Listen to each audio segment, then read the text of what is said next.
អ៊ុយក្រែនលែងល្បិចថ្មីលែងត្រូវការមីស៊ីលលើកខាងលិចទៀតហើយ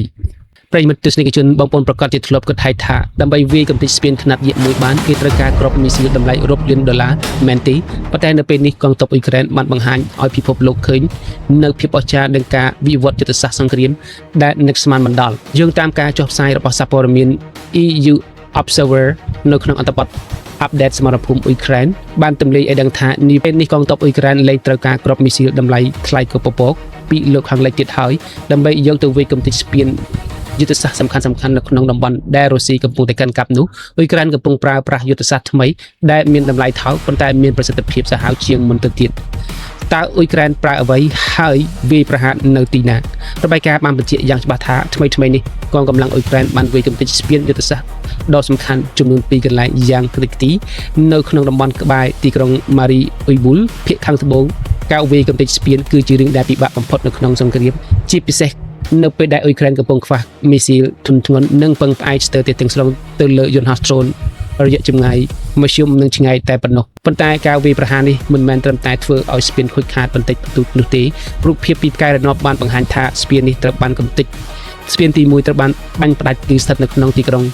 Novosadsk ដែលស្ថិតនៅលើផ្លូវ O280 នេះមិនមែនជាផ្លូវធម្មតាទេប៉ុន្តែវាគឺជាច្រកផ្លូវគោកដ៏សំខាន់បំផុតរបស់យោធារុស្ស៊ីដែលភ្ជាប់ពីរុស្ស៊ីឆ្លងកាត់តំបន់ភាគខាងត្បូងអ៊ុយក្រែនឆ្ពោះទៅកាន់បក្សទ្វីបគ្រីមៀការផ្ដាច់ស្ពាននេះគឺធ្វើឲ្យចរាចរណ៍ដឹកជញ្ជូនសភាវុធរបស់រុស្ស៊ីត្រូវខ្វិនទាំងស្រុងរុស្ស៊ីមិនអាចជួសជុលបានទេហើយត្រូវបង្ខំចិត្តសាងសង់ស្ពានបណ្ដែតទឹកនិងចាក់ដីជំនួសវិញយ៉ាងវេទនីស្របពេលដែលរុស្ស៊ីកំពុងឈឺក្បាលឬដាច់ស្ពានបញ្ហាសេដ្ឋកិច្ចនិងធម្មពលក៏កំពុងតែរឹតក៏វិមានកម្លាំងផងដែររបាយការណ៍ពី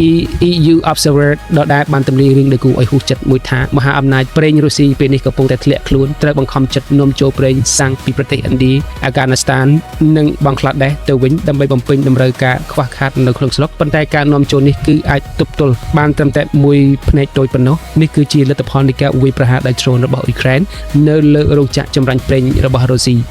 ដោយសារតែកំហឹងនៃការខាត់បងនេះទីក្រុងម៉ូស្គូបានបើកប្រតិបត្តិការសងសឹកយ៉ាងសាហាវបំផុតដោយបាញ់ស្រោចគ្រាប់មីស៊ីលនៅលើរដ្ឋធានីគីវដែលត្រូវបានគេចាត់ទុកថាជាការវាយប្រហារដ៏ធ្ងន់ធ្ងរបំផុតមួយក្នុងរយៈពេលជាច្រើនខែកន្លងមកនេះរុស្ស៊ីក៏បានកំណត់គោលដៅវាយប្រហារកំទេចស្ថានីយ៍ប្រេងឥន្ធនៈរបស់អ៊ុយក្រែនដើម្បីសងសឹកផងដែរងាកមកមើលផែនទីសមរភូមិជាក់ស្ដែងវិញទោះបីជារុស្ស៊ីប្រឹងវាយសម្រុកយ៉ាងណាក៏ដោយក៏លទ្ធភាពនៃការដណ្ដើមបានទឹកដីគឺមានទំហំតូចតាចបំផុតហើយបើយើងបូកបញ្ចូលជាមួយព័ត៌មាននៃការរុករលទៅមុខរបស់អ៊ុយក្រែនទៀតនោះគឺការវាយលុករបស់រុស្ស៊ីស្ទើរតែគ្មានន័យអ្វីទាល់តែសោះអ្វីដែលធ្វើឲ្យសង្គ្រាមនេះក្លាយជារឿងដ៏អស្ចារ្យនោះគឺការប្រើប្រាស់យន្តហោះដ្រូនវីដេអូចុងក្រោយពីសមរភូមិបានបង្ហាញពីទស្សនវិជ្ជាដ្រូនប្រភេទ Hornet របស់អ៊ុយក្រែនបានហោះទៅបុកកំទេចក្បាលរថភ្លើងដឹកជញ្ជូនយោធារុស្ស៊ីយ៉ាងសុក្រិតមិនត្រឹមតែប៉ុណ្ណោះអ៊ុយក្រែនបានប្រើប្រាស់ដ្រូនមិនមែនត្រឹមតែដើម្បីទម្លាក់គ្រាប់បែកនោះទេតែពួកគេបានប្រើដ្រូនដើម្បីទម្លាក់ក្រដាស់ណែនាំនិងបញ្ជាឲ្យទីហ៊ានរុស្ស៊ីលើកដៃចុះចាញ់កងទ័ពអ៊ុយក្រែនដោយផ្ទាល់តាមរយៈការដើរតាមដ្រូននោះទៀតផង